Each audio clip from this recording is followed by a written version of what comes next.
কেউ রাতে দেয়, কেউ বা সারা রাত ধরে দেয়। বলুন তো জিনিসটা কি? কেউ দিনে দেয়, কেউ রাতে দেয়, কেউ দুপুরে দেয়, ও সব সময় দেয়। আমি বলছি মূলো খেয়ে পাঁচ দেয়। কি গ্যাস বাবা!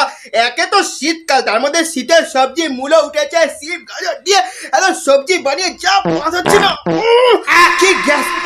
আর থাকা যাচ্ছে না। সবসময় বাজে চিন্তা করো, একটু পজিটিভও চিন্তা করো। দিনের রাতে তো সবসময় ওটাই করতে হবে, এর কি মনে আছে?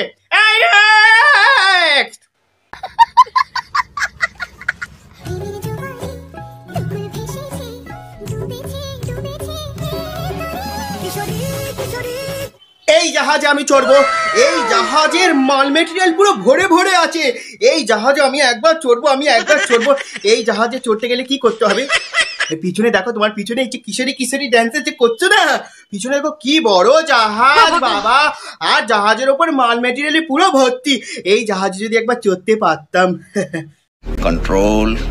বলছি, একে তো এত বড় জাহাজ, তার মধ্যে মাল মেটেরিয়াল পুরো ঠাসা, ভালো করে মাল মেটেরিয়াল গুলো আটসাট করে বাঁধা আছে তো, কারণ যা হেলছে দুলছে, জলে পড়ে গেলে সব মাল মেটেরিয়াল গুলো বেকার হয়ে যাবে, মানে পা পিছলে আলুর দম, সেটা যেন না হয়। খেয়াল রেখো।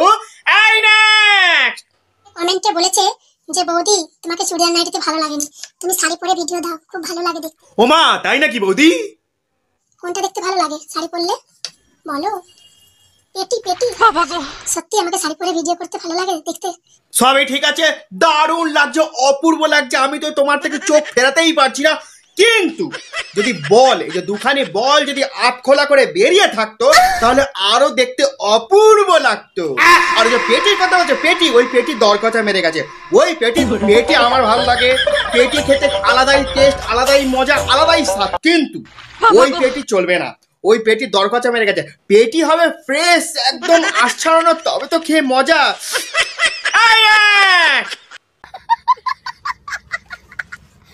আচ্ছা বলো তো, মেয়েরা কোন জিনিসকে 2 ইঞ্চি থেকে 6 ইঞ্চি করে দিতে পারে?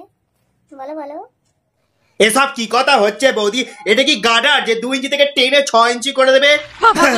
অবশ্য তোমার দ্বারা সম্ভব, কারণ তুমি একবার হাত বোলালেই 2 থেকে 8 ইঞ্চি হয়ে যাবে, সেটা অন্য ব্যাপার। কিন্তু সব মেয়ে তো আবার করতে পারবে না, তাই যেই মেয়ে করতে পারবে না, তুমি তাদেরকে একটু ট্রেনিং দিয়ে দিও। আসো খেলবো, খেলা হবে।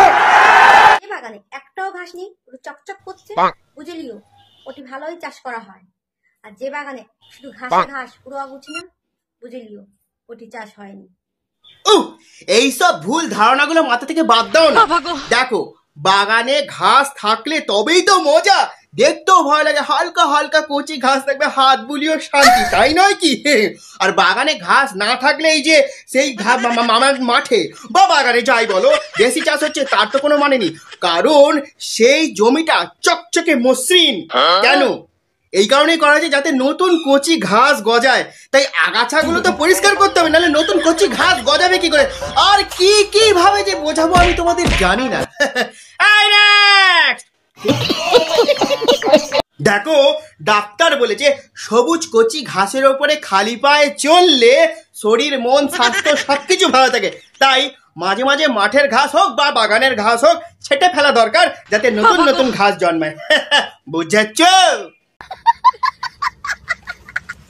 সারাদিন করতে করতে আমার পুরো শরীরটা ব্যথা হয়ে গেল।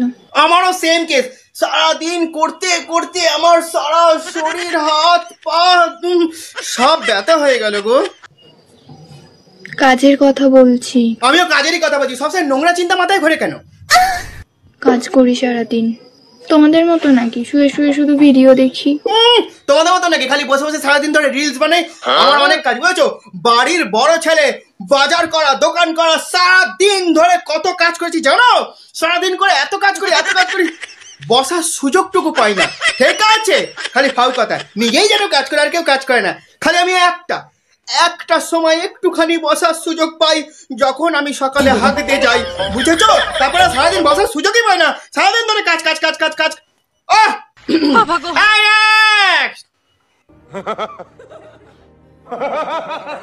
আজকের ভিডিও এই পর্যন্ত, দেখা হচ্ছে পরবর্তী অন্য কোনো ভিডিওতে। ততক্ষণের জন্য টাটা, গুড বাই। আর তোমরা সবাই হালকা করে টিপে দাও, মানে লাইক বাটনটা। টাটা, goodbye, love you guys. হালকা করেই টিপবে যেন, বেশি জোরে না লাগে।